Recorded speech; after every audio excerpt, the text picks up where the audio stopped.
What we saw from the ruined house, chapter 2.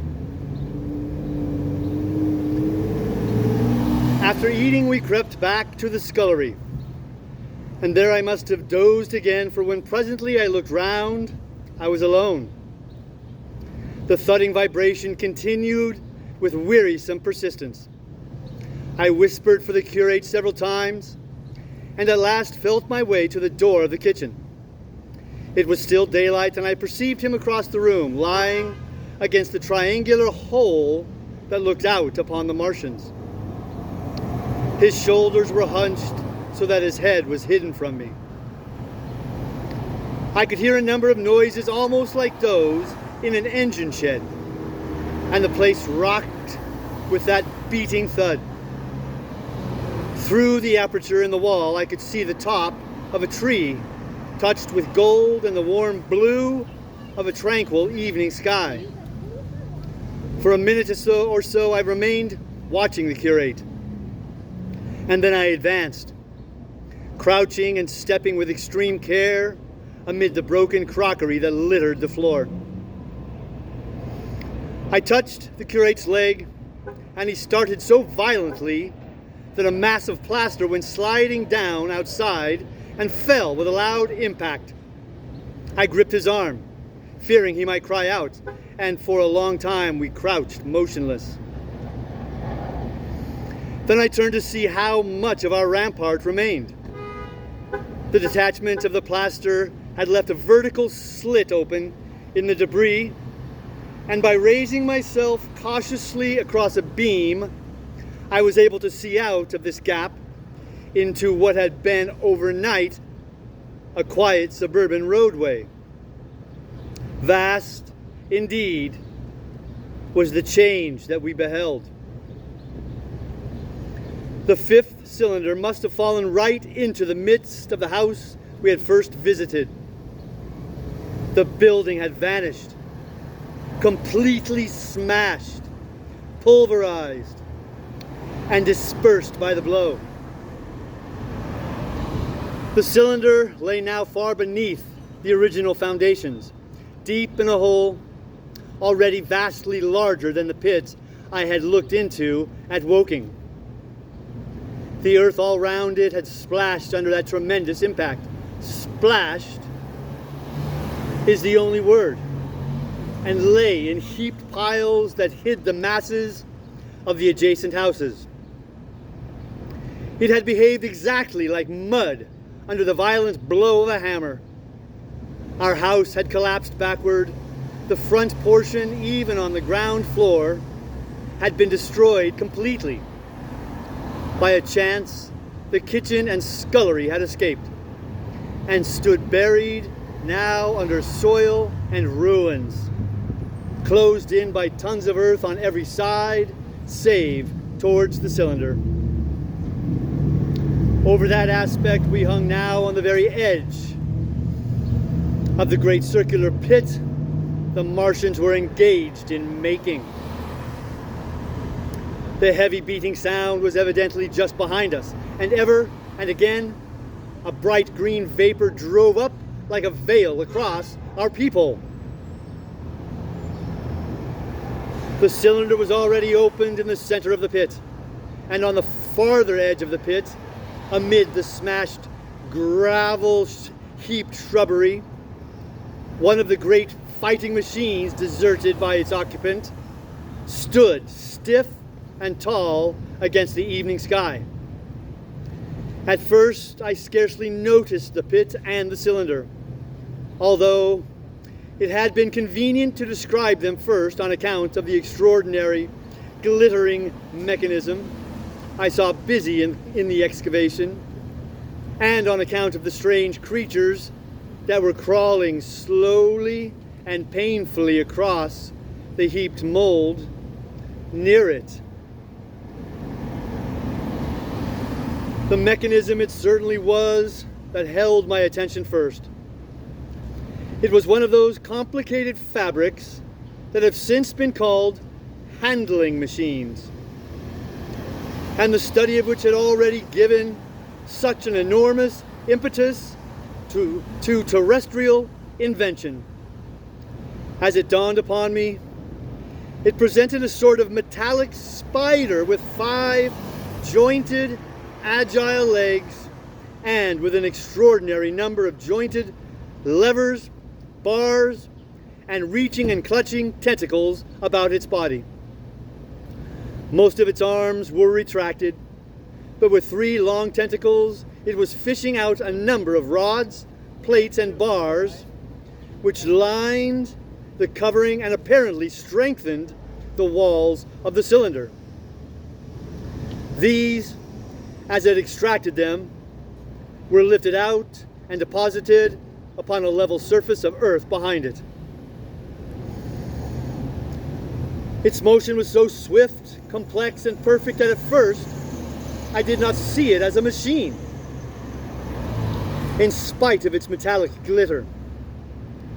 The fighting machines were coordinated and animated to an extraordinary pitch, but nothing to compare with this.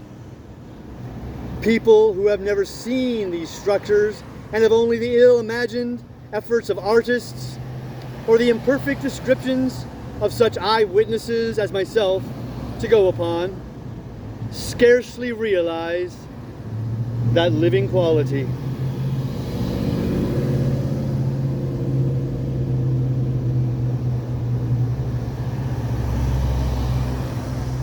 I recall particularly the illustration of one of the first pamphlets to give a consecutive account of the war. The artist had evidently made a hasty study of one of the fighting machines, and there his knowledge ended. He presented them as tilted, stiff tripods without either flexibility or subtlety, and with an altogether misleading monotony of effect. The pamphlets containing these renderings had a considerable vogue, and I mention them here simply to warn the reader against the impression they may have created. They were no more like the Martians I saw in action than a Dutch doll is like a human being. To my mind, the pamphlets would have been much better without them.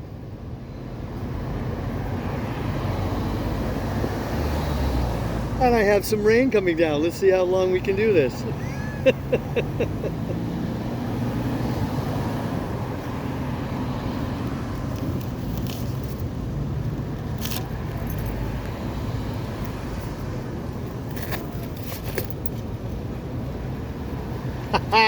I came prepared.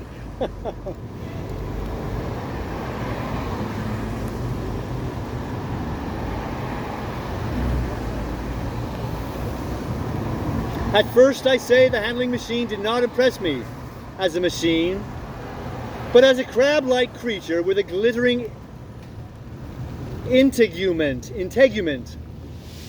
The controlling Martian whose delicate tentacles actuated its movements, seeming to be simply the equivalent of a crab's cerebral portion.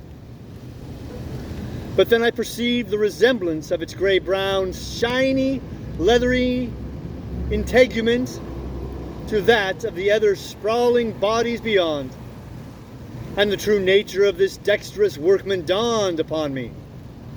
With that realization, my interest shifted to those other creatures, the real Martians.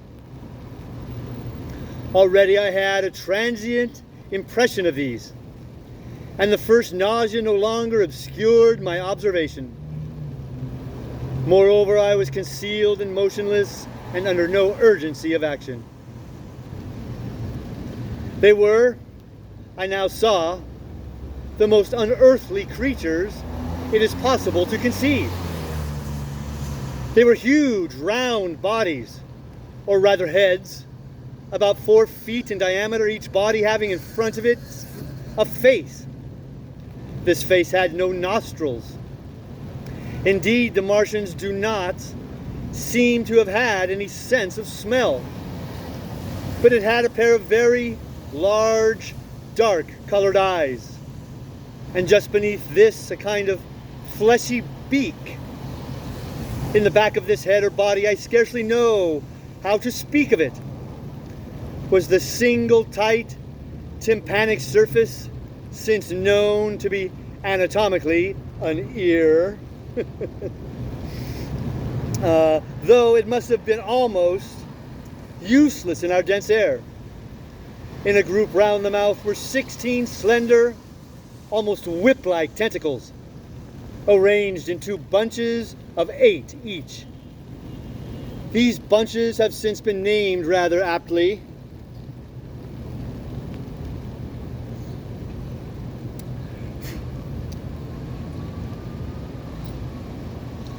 By that distinguished anatomist, Professor Howes, the hands. Even as I saw these Martians for the first time, they seemed to be endeavoring to raise themselves on these hands. But of course, with the increased weight of terrestrial conditions, this was impossible. There is reason to suppose that on Mars, they may have progressed upon them with some facility.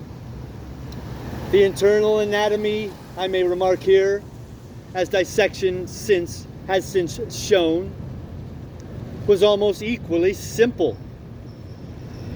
The greater part of the structure was the brain, sending enormous nerves to the eyes. Eyes, ear, and tactile tentacles. Besides this were the bulky lungs, into which the mouth opened, and the heart and its vessels. The pulmonary distress caused by the denser atmosphere and greater gravitational attraction was only too evident in the convulsive movements of the outer skin. And this was the sum of the Martian organs.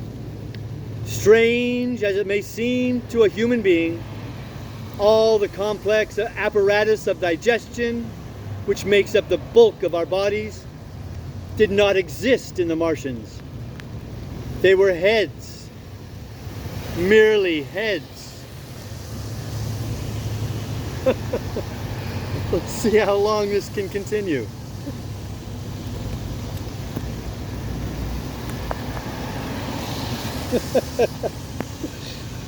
Care for an adventure?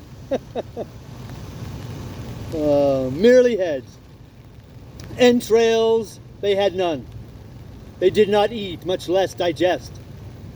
Instead, they took the fresh living blood of other creatures and injected it into their own veins. I have myself seen this being done, as I shall mention in its place.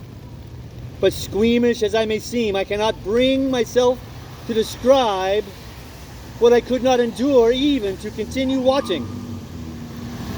Let it suffice to say, blood obtained from a still living animal, in most cases from a human being, was run directly by means of a little pipette into the recipient's canal.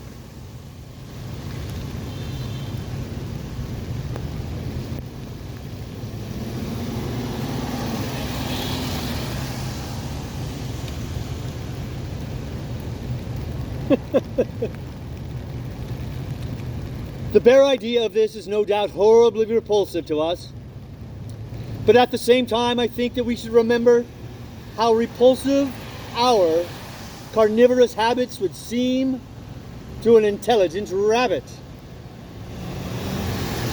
The physiological advantages of the practice of injection are undeniable.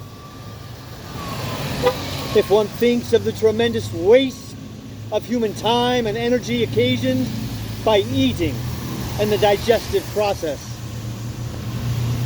Our bodies are half made up of glands and tubes and organs occupied in turning heterogeneous food into blood. The digestive process and the reaction upon the nervous system sap our strength and color our minds. Men go happy or miserable as they have healthy or unhealthy livers or sound gastric glands, but the Martians were lifted above all these organic fluctuations of mood and emotion. Their undeniable preference for men as their source of nourishment is partly explained by the nature of the remains of the victims they had brought with them as provisions from Mars. These creatures, to judge from the shriveled remains that have fallen into human hands, were bipeds with flimsy, salacious skeletons, almost like those of the silicious sponges, and feeble musculature, standing about 6 feet high and having round, erect heads and large eyes in flinty sockets. 2 or 3 of them seemed to have been brought in each cylinder, and all were killed before Earth was reached. It was just as well for them.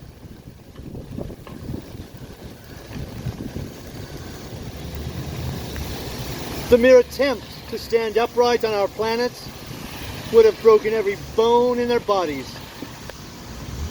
And while I am engaged in this description, I may add in this place certain further details which, although they were not all evident to us at the time, will enable the reader who is unacquainted with them to form a clearer picture of these offensive creatures.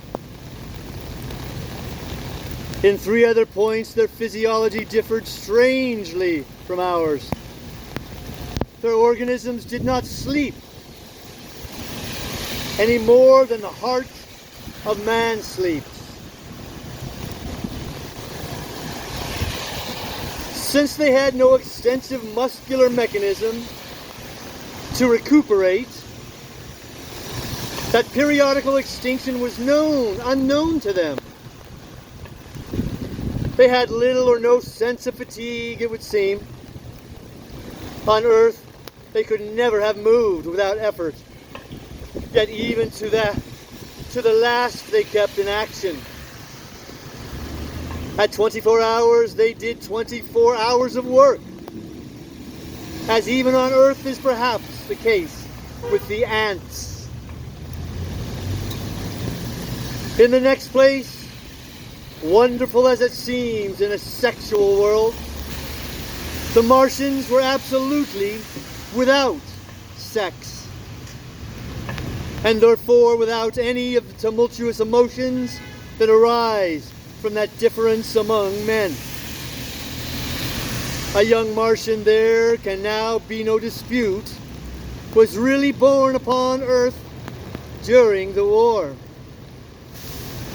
And it was found attached to its parents, partially budded off.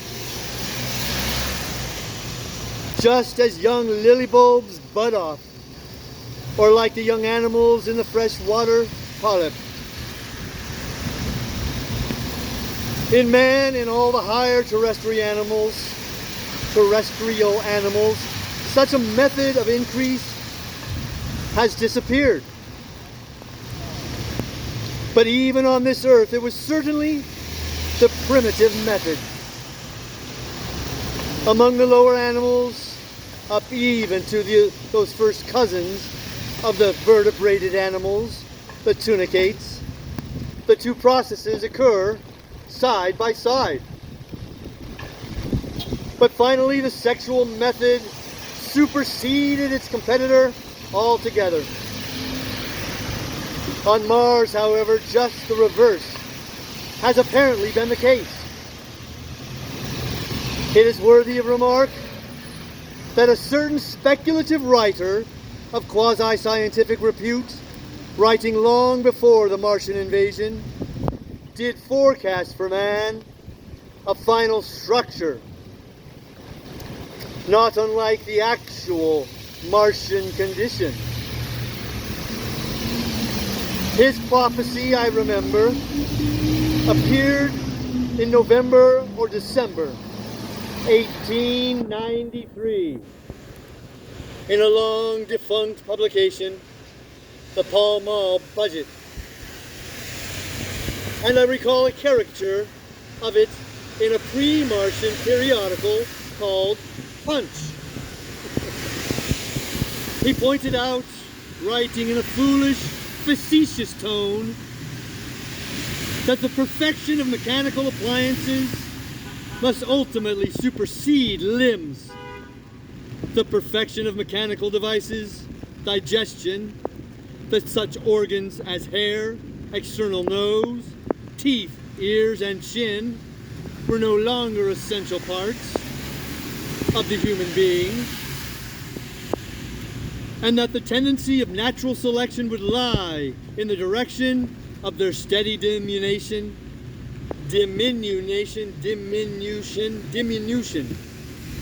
through the coming ages.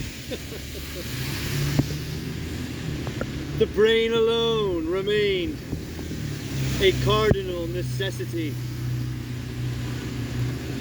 Only one other part of the body had a strong case for survival, and that was the hand.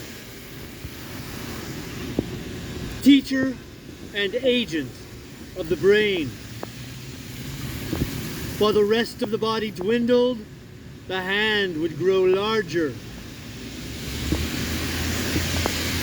There is many a true word written in jest, and here in the Martians we have beyond dispute the actual accomplishment of such a suppression of the animal side of the organism by the intelligence. To me, it is quite credible that the Martians may be descended from beings not unlike ourselves. By a gradual development of brain and hands, the latter giving rise to the two bunches of delicate tentacles at last, at the expense of the rest of the body. Without the body, the brain would, of course, become a mere selfish intelligence without any of the emotional substratum of the human being. The last salient point in which the systems of these creatures differed from ours was in what one might have thought a very trivial particular. Microorganisms, which cause so much disease and pain on Earth, have either never appeared upon Mars, or Martian sanitary science eliminated them ages ago. 100 diseases, all the fevers and contagions of human life, consumption, cancers, tumors, and such morbidities never enter the scheme of their life. And speaking of the differences between the life on Mars and terrestrial life, I may allude here to the curious suggestions of the red weed.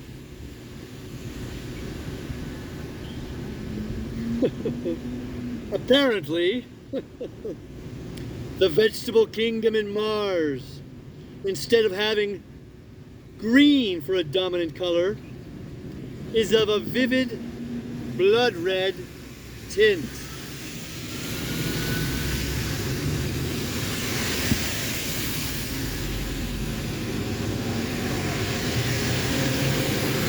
At any rate, the seeds which the Martians, intentionally or accidentally, brought with them gave rise in all cases to red-colored growths. Only that known popularity as the red weed, however, gained any footing in competition with terrestrial forms. The red creeper was quite a transitory growth, and few people have seen it growing. For a time, however, the red weed grew with astonishing vigor and luxuriance. It spread up the sides of the pit by the third or fourth day of our imprisonment, and its cactus-like branches formed a carmine fringe to the edges of our triangular window. And afterwards I found it broadcast throughout the country, and especially wherever there was a stream of water. The Martians had what appears to have been an auditory organ, a single round drum at the back of the head body, and eyes with a visual range not very different from ours, except that, according to Phillips, blue and violet were as black to them. It is commonly supposed that they communicated by sounds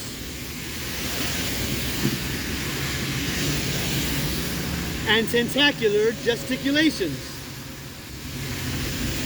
This is asserted, for instance, in the able but hastily compiled pamphlets, written evidently by someone not an eyewitness to Martian actions, to which I have already alluded, and which, so far, has been the chief source of information concerning them.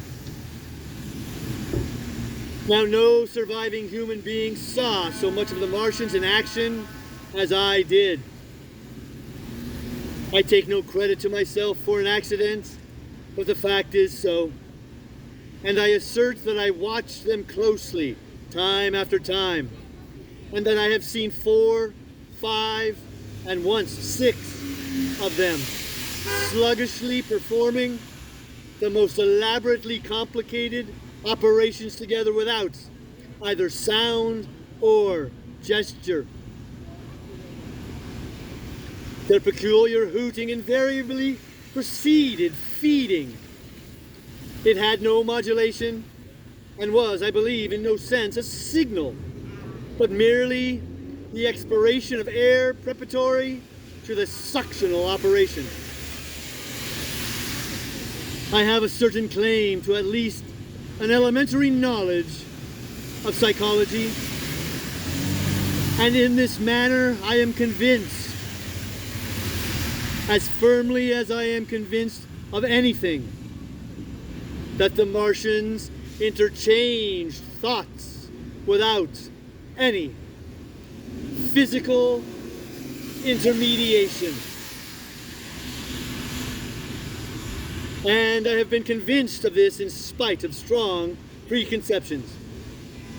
Before the Martian invasion, as an occasional reader here or there may remember, I had written with some vehemence against the telepathic theory.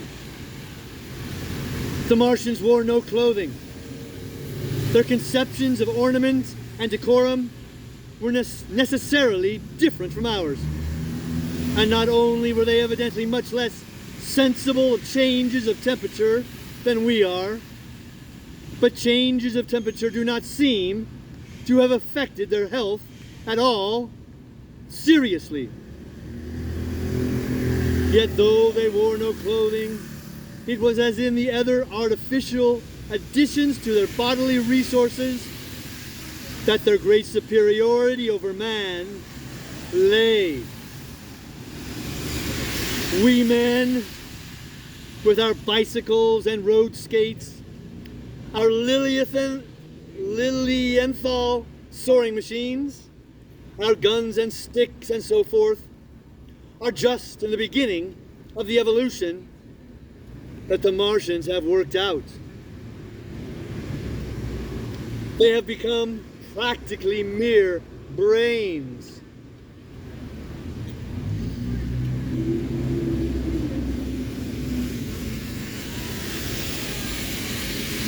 Wearing different bodies according to their needs, just as men wear suits of clothes and take a bicycle in a hurry or an umbrella in the wet. And of their appliances, perhaps nothing is more wonderful to a man than the curious fact that what is in the dominant feature of almost all human devices in mechanism is absent. The wheel is absent. Among all the things they brought to earth, there is no trace or suggestion of their use of wheels. One would have at least expected it in locomotion. And in this connection, it is curious to remark that even on this earth, nature has never hit upon the wheel, or has preferred other expedients to its development.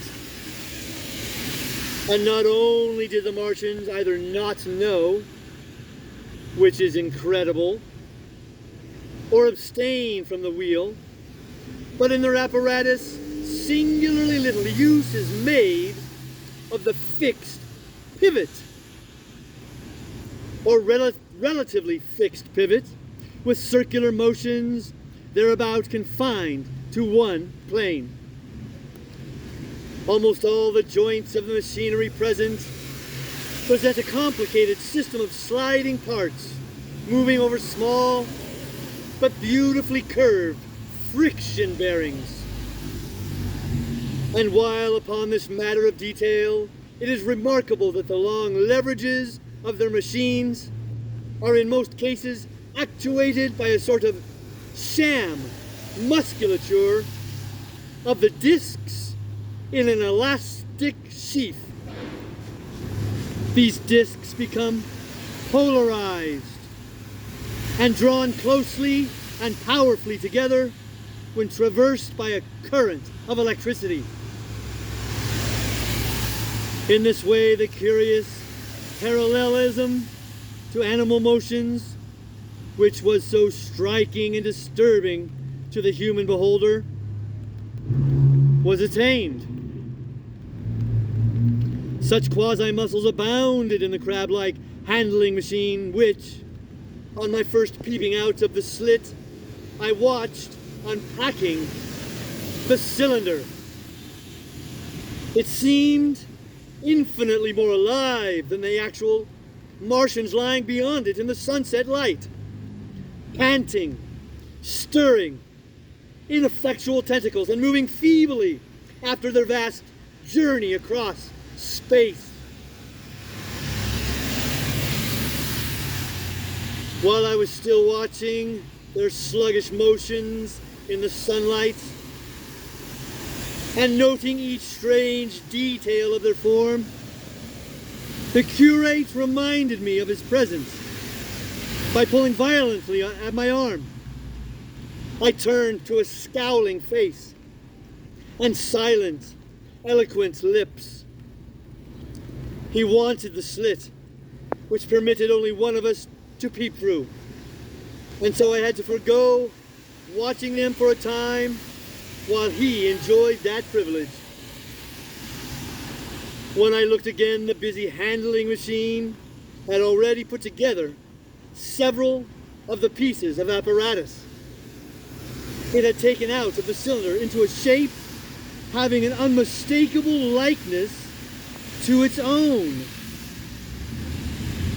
And down on the left, a busy little digging mechanism had come into view, emitting jets of green vapor and working its way round the pit, excavating and embarking in a methodical and discriminating manner.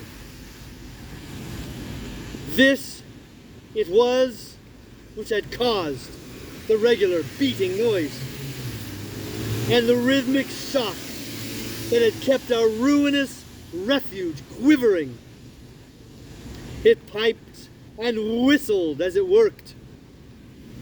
So far as I could see, the thing was without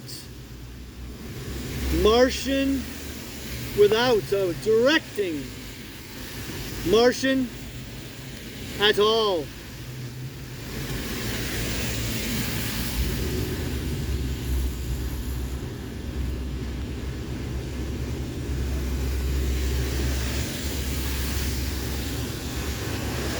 I hope you stayed dry.